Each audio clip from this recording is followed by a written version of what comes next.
Olá, sejam bem-vindos a mais um programa Universo Maçônico. Hoje é o nosso programa de número 50. Então, estamos aqui com Hamilton, Maurício, comemorando aí bodas de ouro do nosso programa, né? Já são alguns programas feitos por nós aqui, trazendo algum conhecimento para vocês sobre maçonaria. E hoje a gente pensou em falar para vocês sobre a Loja das Nove Musas, que é uma loja francesa fundada lá em 1776. Mas para a gente falar sobre a Loja das Nove Musas, o que ela foi, o que ela representou naquele período na França, a gente queria falar primeiro a origem do nome, né? Por que essa origem do nome? Certo, Maurício e Hamilton? Sejam bem-vindos aí novamente. Boa tarde. Né? Boa tarde a todos. Então, na realidade, a grande questão seria nós falarmos primeiro sobre a origem, né? A lenda mitológica das musas, e depois daí fazer a conexão com a maçonaria, porque tem uma conexão importante com a maçonaria, né? Então, vou falar um pouco, o Maurício vai falar um pouco, o professor Álvaro também.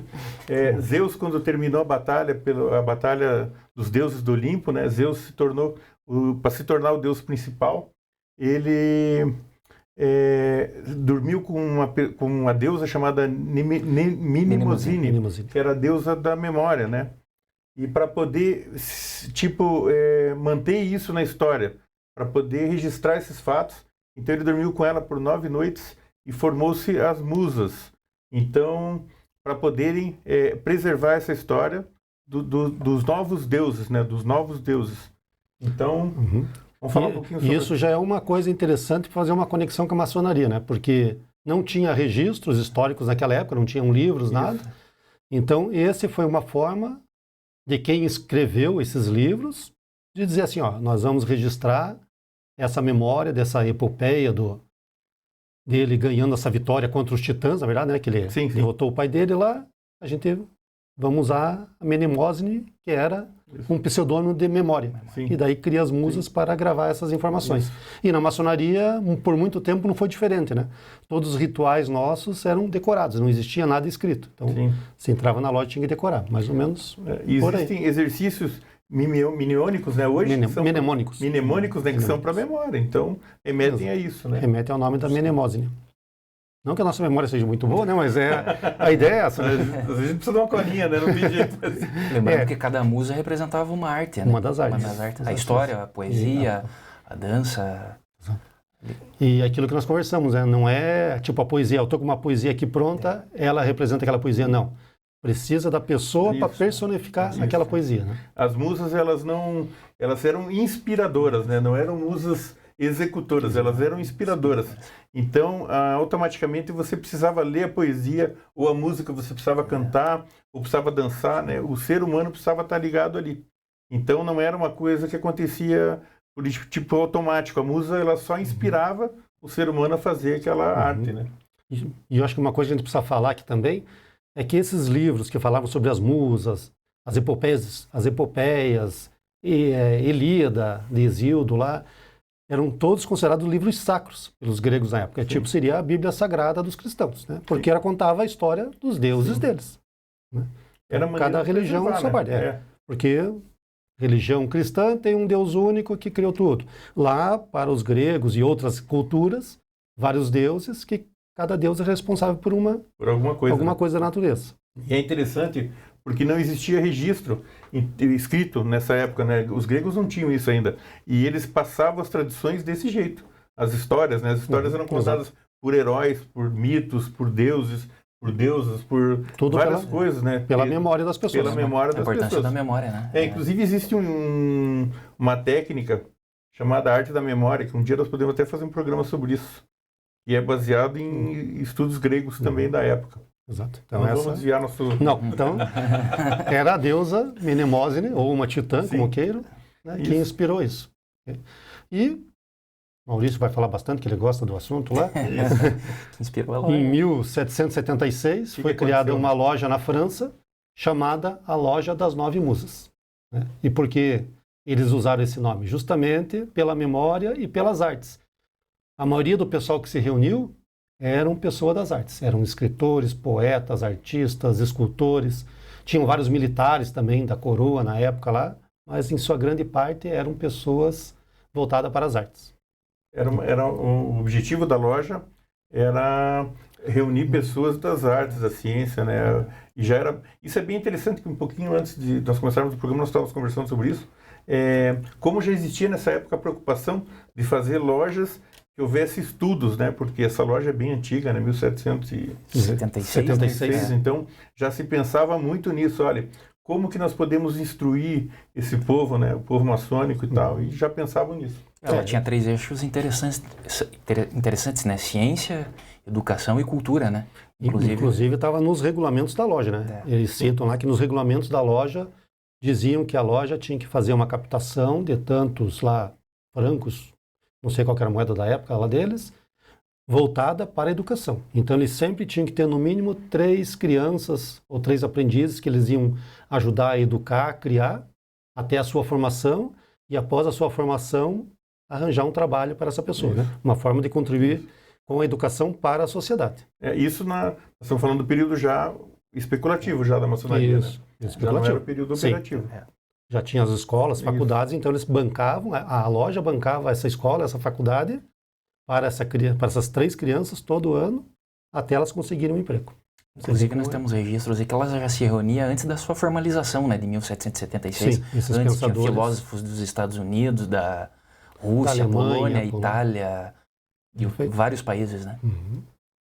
E um dos grandes lá de fora, já que você está citando, né, que tinha muitos de fora, foi o Benjamin Franklin. Esse foi um dos grandes expoentes lá da loja. Foi venerável, né? Que depois se torna venerável, até quando tem um ocorrido lá, daí colocam ele como venerável, né? Meio que para apaziguar. Ou, vamos deixar para depois a história. Então o que acontece?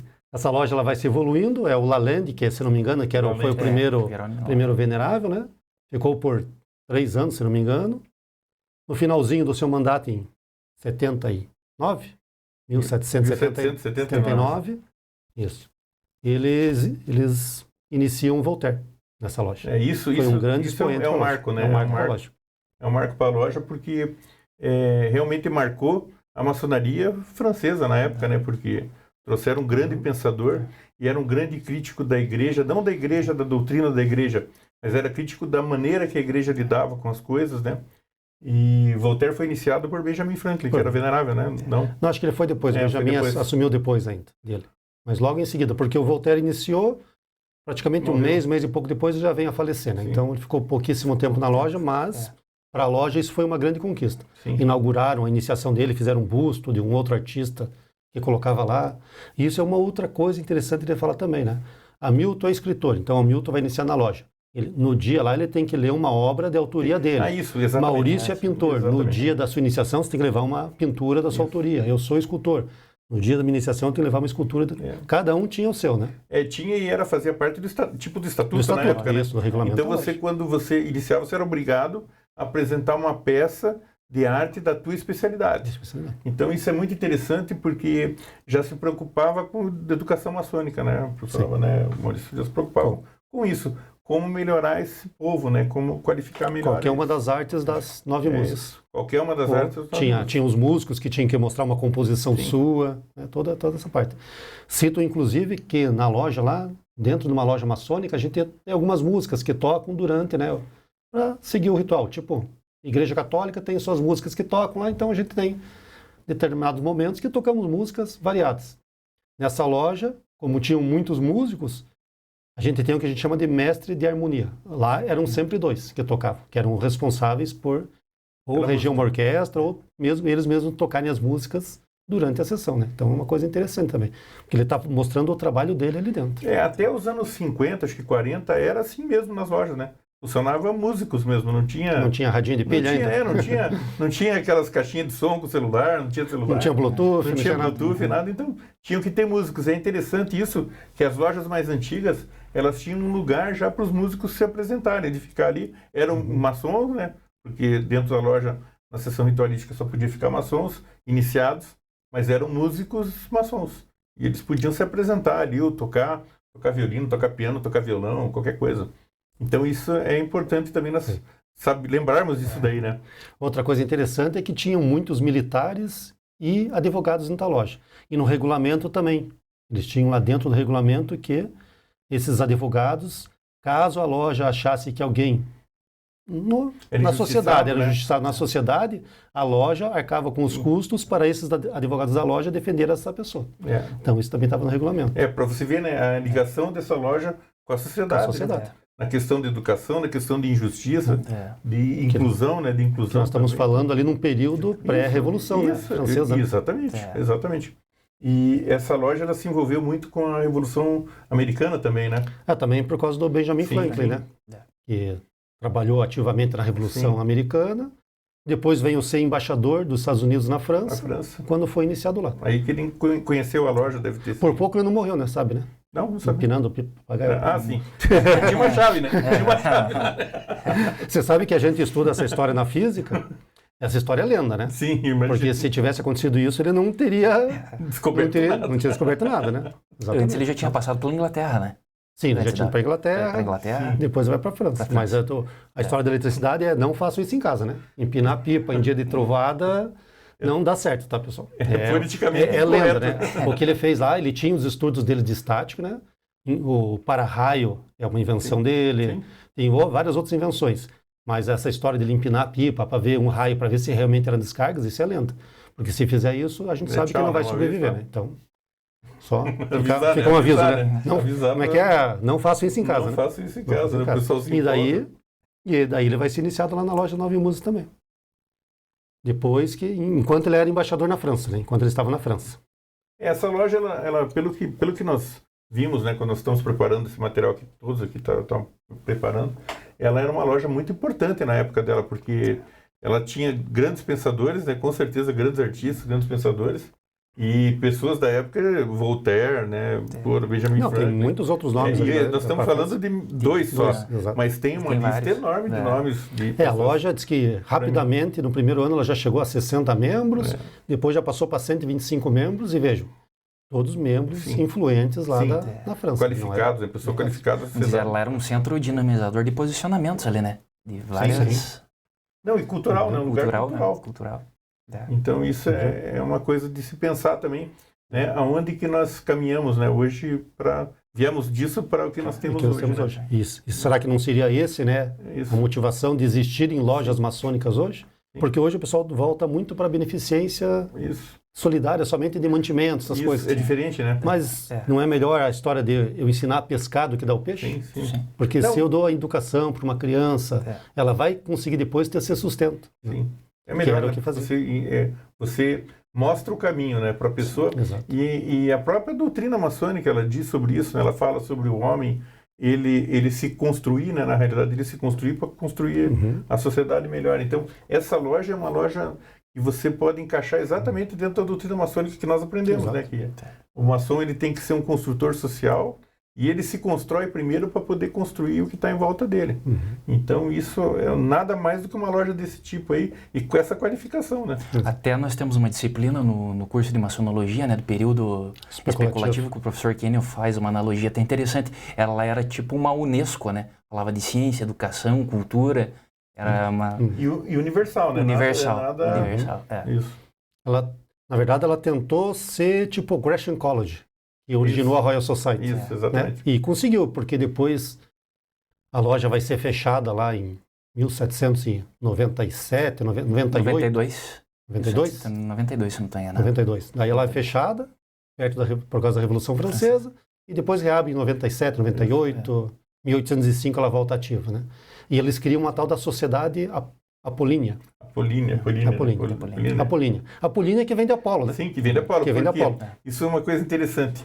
As musas, sempre que você vê uma harpa, né, uma lira de 4 cordas e 9 mulheres, é a representação de Apolo com as musas, né? Então, qualquer quadro que você vê uma lira com 9 mulheres em volta, 5 de um lado e 4 do outro, ele está se referindo às musas. Ao deus Apolo, que é o deus das artes, exatamente. E as musas. Então, mesmo que não tenha o Apolo no meio. Mesmo que não tenha ele. Deus a invisível, lira representa ele. Então, é muito interessante. Às vezes nós notamos alguns quadros, às vezes uma pintura numa igreja, ou mesmo numa loja, ou em um afresco de arte. Às vezes nós olhamos aquilo e não entendemos. Na entrada da sala do Vaticano, lá, se não me engano, tem um quadro gigante. Esse quadro aí de Rafael, não sei o que é o nome dele. Mas é um quadro sobre Apolo e as musas. Então, E você vê, na entrada do Vaticano. Sem problema nenhum. Sim, sem problema nenhum. Porque isso é antes, né? Tudo isso se passou antes do cristianismo, na realidade, como estruturado, né? Está estruturado. Então, não é uma coisa que tenha problema nenhum. Exato. Essa questão dos deuses é que a cultura deles, dos gregos, era essa, dos romanos também era essa e tal. Tinham vários deuses. Os romanos também eram fascinados, né? Você vê, tem o Baco e Dionísio, que são os deuses do vinho. Que eram similares, né? Os gregos e romanos tinham deuses muito similares. Né? Exatamente. Então, é isso que nós temos que tentar entender. Então. Exato. Não julgar a cultura dos outros, né? Não conseguir julgar. Não podemos julgar, né? Não. A mesma coisa quando eu falei agora há pouco, né? Vamos até melhorar a frase. Então, eu falei assim, ó, é melhor a gente ensinar a pescar do que dar o peixe. Nós entendemos que num determinado momento é necessário você dar um mantimento, porque a pessoa não tem subsistência, mas não adianta só dar um mantimento, né? Você tem que dar uma forma que ela consiga se subsistir depois. Sim. Então, eu acho que é importante as duas fases. Sustentabilidade, né? Para adquirir sustentabilidade. Para adquirir sustentabilidade. E a questão da educação, ela está totalmente ligada nisso. Porque mesmo não só falando da educação maçônica, né, professor? Podemos falar de educação geral. Educação geral. A educação geral, ela é a única coisa que pode te libertar de tudo, porque é um conhecimento que você vai ter, você não está preso a nada, não tem como te tirarem isso. Os antigos falavam isso, né? Estude, porque é a única coisa que você não vai perder, né? E é verdade. Ninguém vai te tirar isso, né? Ninguém vai tirar. E os gregos, você veja, eles já pensavam nisso naquela época. Né? Como nós podemos melhorar a sociedade, de que maneira e tal. Essa sociedade apolínea, inclusive, foi criada, segundo o Amiable, que foi o que escreveu sobre eles, com inspiração na escola de Aristóteles. Sim. Que era uma escola aberta para todo mundo poder aprender. Escola peripatética, né? Que você saía nos campos conversando e aprendendo sobre a natureza. Isso, trocando, né, informações, na realidade. Isso era de diálogo, né? Era a base de ensino deles, era essa. Então, é uma coisa interessante você analisar que uma loja no século XVIII, né, nós estamos falando do século XVIII, 1700 século XVIII. Pouquinho, ela já pensava nisso. Já era período iluminista, né? Isso, no período iluminista. Né? Então, e outra, né? Quando eles falam, talvez quando se fala na história sobre grandes pensadores da maçonaria, o maior exemplo é essa loja. Talvez hoje que nós possamos pensar nisso. Por tanto de pessoas, pessoas diferenciadas que ela reuniu trabalhando nela, né? E na mesma coisa. Então, o livro que eu procurei lá, que era do Louis Amiable, que foi o escritor francês que falou sobre a loja, esse cara ele morreu bem cedo também, em 1880 e pouco, 1889. E o título do livro dele, eu não lembro, mas é tipo uma loja premiada. Sim, porque devia ser uma coisa muito especial, né? Em francês lá é tipo uma grande loja premiada, uma coisa assim. Sim. Porque devido aos vultos que tinha lá dentro e o que eles faziam. E daí, professor Álvaro, depois, o que aconteceu com essa loja? Aí foi um problema. Agora vamos falar da parte mais complexa da coisa, né? O problema é o seguinte, né? A pessoa começa a aparecer muito, exatamente. O pessoal vem e começa a falar mal daquela pessoa. Né? E aí algumas pessoas começaram a falar mal da loja, inclusive citam que inclusive o Grande Oriente da França. Né? Sim. E aí então no final do terceiro mandato do Lalande, ele está saindo, Voltaire falece, inicia e falece, e aí o que eles resolvem fazer? Botam o Benjamin Franklin como venerável mestre. E o Amiable ele fala isso, que talvez eles tenham eleito o Franklin como venerável para evitar a pressão dos outros franceses em cima da loja, porque era um embaixador americano, então talvez o pessoal não tivesse tanta briga, da França, né? Tanta briga e tanto ciúme em cima dele. E a França também estava apoiando a Revolução Americana, né? Na realidade, contra os ingleses. Porque os ingleses eram os grandes inimigos dos franceses. Sempre foram, então, né? Até hoje ainda não se dão bem. E daí eles criaram uma loja de adoção, né? Mas isso já também bem logo, frente, isso, né? logo em seguida criaram uma loja de adoção. Isso foi um período no Brasil, também aconteceu no mundo inteiro. A França fez isso, né? Que eram lojas, era uma paramaçônica, assim, para os irmãos entenderem melhor hoje, era uma paramaçônica de mulheres. Mas ele era ligado a uma loja regular. No Brasil também teve isso daí. No Brasil extinguiu-se isso daí em 1905 pelo grão-mestre Quintino Bocaiúva. Ele proibiu essas lojas. E lá também, isso foi um dos problemas para essa loja, né? Isso. Porque houve uma resistência muito grande e uma má interpretação. Porque o pessoal começou a achar que isso era loja feminina, e não era, né? Era uma loja ligada a uma loja... É uma paramaçônica, igual os Demolay, Arco-Íris. Hoje a Arco-Íris, né? É a mesma coisa. Mesma coisa. Vamos dizer, as mulheres não podem passar. Ser do Oriente. Exato. Então, isso mais uma época onde a mulher não tinha espaço, né? Então... Isso, então esse também foi um dos problemas que teve lá. Mas daí conseguiram contornar. Depois a loja é fechada em função da Revolução Francesa. Sim. E volta a atuar somente no final de 1792 já, final do século. E, inclusive, o Grande Oriente da França. E daí que ela volta na ativa mesmo em 1805, com a fundação da Sociedade Apolínea. A loja também influenciou outras associações, sociedades e os museus também em Paris, né? Sim. O museu vem das musas, né? Vem das musas, né? Museu é a palavra onde as musas surgiram, né? Exato. Perto do Olimpo e tal. E música também, né? Música é das musas também. Música, a palavra música vem das musas. Porque elas não moravam no Olimpo, né? Igual os outros deuses. Elas moravam próximas. Elas moravam próximas. Num lugar chamado museu. E frequentavam frequentemente lá o Olimpo para inspirar o Apolo. Isso. Então é uma coisa muito boa para nós pensarmos, né? Qual que é o caminho que nós devemos tomar hoje, né? Qual que é o caminho que nós podemos tomar, os dirigentes hoje da maçonaria, pensarem sobre isso também, né? Estudarem um pouco sobre isso, entenderem melhor. Talvez esse seria o melhor caminho para a maçonaria, né? Sim, educação. Né? A educação é o futuro do mundo, né? A educação é o futuro do mundo. Os únicos vetores de mudança de sociedade reais são ligados à educação. Tanto faz maçônico ou não maçônico. Independente se é através de uma lenda de um deus grego ou se é... Estudo, a pesquisa é fundamental, né? E o nosso curso vem contribuir para isso, né? A nossa pós de maçonologia... Exato. Vem fazer... Então, é uma coisa que nós temos que refletir sobre isso. E eu acho que foi muito bom esse tema, porque é um tema que nos faz pensar sobre para onde nós queremos ir, né? Então, deixa eu só pegar o nome do livro aqui, que o pessoal perguntou aqui. Deixa eu ver se eu acho aqui. Eu tenho no meus... isso aí mesmo. Uma loja maçônica premiada do Amiable, Luiz Amiable, que é o mesmo cara que escreveu sobre rito moderno, aí que o pessoal fala, tem a tradução do Amiable, do rito moderno. O rito moderno é rito francês, é francês, né? Exato. Então é esse cara aí. Vale a pena procurar o livro e ver, né, sobre isso, porque ele foi, acho que, a primeira pessoa que falou sobre isso. Sobre foi a primeira, isso. Aí depois tem uns artigos da Quadro Coronati, que a gente já falou aqui algumas vezes, né, que é uma loja de pesquisa importante inglesa. Então eles também têm alguma coisa falando sobre a loja das 9 musas, mas o Amiable tem um livro. Então ele descreve lá todo o regulamento, todo o estatuto dessa loja, como é que funcionava, o nome das pessoas. Então tem bem completo. O que eu achei mais interessante foi isso que nós falamos, que a pessoa que era ligada na sua especialidade, ela tinha que apresentar um trabalho, né, uma tese, um trabalho sobre aquilo que ela era especialista. Exato. Porque isso você incentiva, na realidade, a pessoa a trabalhar na área dela, né? Então, o cara que é escritor tem que escrever alguma coisa, o cara que é pintor tem que pintar alguma coisa, o cara que é ligado nas artes. Ligado na cultura. Ligado na cultura. E talvez o regulamento dela, né? Formatar isso no regulamento. Isso. Precisamos ajudar pessoas no ensino, na educação. Sim. E pessoas com vulnerabilidade social também. Tipo, o cara está sendo acusado injustamente. Integrar as pessoas. Nós vamos nos captar aqui para defender essa pessoa. Isso foi interessante também, porque foi uma maneira deles trazerem profissionais que não eram das artes diretamente, né?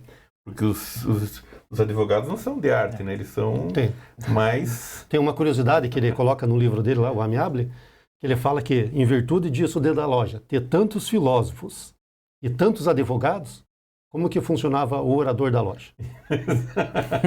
O orador da nossa loja, para quem não conhece uma loja maçônica, a loja tem vários cargos, né? Então tem o presidente lá que dirige, que nós chamamos de venerável, seus auxiliares, e tem alguém que é responsável por conhecer as leis.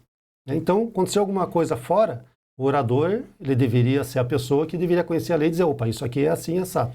Agora, imagine a gente numa loja com 160 pessoas, dessas 160, 80 são advogados ou filósofos. Não, só oradores daí, né? Oradores de alto nível. A loja estipulava que tinham 3 oradores. Imagina. Eram 3, para fazer um consenso ali e decidir o que iam fazer. E para ter pontos de vista talvez diferentes, né? Exato. Que é interessante, porque essa questão da liberdade de pensamento que a maçonaria prega desde a sua origem, né, é importante isso daí, porque é da onde sai a diversidade é de onde saem as coisas boas. Às vezes a loja com um orador não funciona, imagina como tem.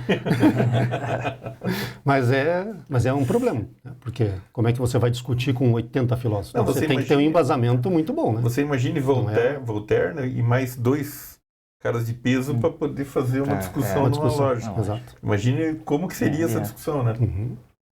Então, Seria uma coisa de alto nível de alto nível, filosófico, exato. né? Tinha que ter pessoas de gabarito mesmo para poder responder à altura. E para entender também. Quem estivesse ouvindo também tinha que ter alcance para poder entender, né? Que senão não ia entender nada. Sim. Esse é outro problema também. O problema é que a forma com que a escrita que surgiu de uma época, né? O pessoal falou assim, não adianta eu escrever o que eu penso aqui, porque o pessoal vai dizer, esse cara escreve muito simples. E aí começaram a fazer uma escrita muito mais rebuscada. Né? Foi piorando, né? E aí foi piorando o entendimento para nós leigos, né? Sim. Entre eles, os pares, eles se entendem. O problema é as outras pessoas que não têm o mesmo nível cultural de quem está. Vamos pegar um magistrado aí que ele dá um relato de um crime. Você não vai entender nada, eu não entendo nada. Se eu olhar um processo, eu não vou entender. Então, por isso que tinha que ter essas pessoas lá de gabarito para poder fazer essa... E explicar, né? Em linguagem mais acessível para as pessoas, né? Porque a ideia era poder transmitir esses conhecimentos para as pessoas comuns, né? Para as pessoas comuns. Exato. Agora, você imagine o que se discutia na loja, né? Eu fico pensando, tipo, o que seria essa loja, né? Como funcionaria? Depois eu te passo o livro do Amiable e você vai... Mas é bom, ele se atém mais nas pessoas, nos relatos do que era o regulamento, do que eles faziam, né? Na parte técnica de funcionamento da loja, porque né? para saber o que discutiam, a gente precisava das atas, e aí não temos, né? Então, talvez, né? Pode ser que exista. O Maurício, ele precisa falar uma palavra. Maurício. Sim. Só antes, professor Álvaro, agradecer aqui a participação do quem está nos acompanhando aqui, o Lídio Santos, o Carlos Gonzaga, a Vânia Rondon e a Marinis Cardoso. Então, obrigado, né, pela audiência. A todos pela participação. E a nossa palavra-chave é musas. Para quem precisa do certificado de horas complementares, então a palavra-chave hoje é musas, né? Musas. Não podia ser muito diferente. Né? A gente sempre procura colocar uma palavra-chave com o tema, né? Para quem perder ali fica fácil. Bom, vou falar aqui, né, rapidamente. Então, acho que é isso, né, Milton, Maurício? Perfeito. A ideia da loja maçônica realmente é isso. É ajudar as pessoas e principalmente na educação. Quando a gente estava vindo para cá, estava conversando com o Milton, eu tenho um documento lá, feito pelo Thomas Jackson, um discurso que ele fez esse tempo atrás. Thomas Jackson, uma pessoa bem influente na maçonaria americana, faleceu acho que tem uns 3 anos, né? Ajudou bastante aqui o Grande Oriente do Brasil, aqui no Paraná. E num discurso dele, que eu tenho lá em casa, que ele me deu assinado, ele fala que a maçonaria americana, ela se voltou muito para a filantropia. E ele esperava que a maçonaria brasileira não se voltasse para esse lado, porque aqui as necessidades são outras. E talvez a necessidade nossa seja realmente essa, a inspiração dessas 9 musas, da educação. Educação do povo, né? Educação do povo, né? Educação do geral, povo, né? exato. Educação do povo. Voltar claro que precisa de ajuda também social, mas a educação do povo acho que é, porque ensina a pescar, né? Exatamente. Então acho que por mim era isso. Meu recado que eu queria dar era esse aí, terminar com o saudoso irmão Thomas Jackson, né, nessas palavras dele. Foi muito bom. Né? Ok? Fechou? Fechou, né? Então tá bom. Obrigado, pessoal, pela audiência. E no próximo episódio aqui do Universo Maçônico, número 51, uma boa ideia, a gente vai falar sobre a Capela de Rosslyn com vocês. Já definimos o tema aqui hoje, então será sobre a Capela de Rosslyn. Um abraço, até o próximo programa.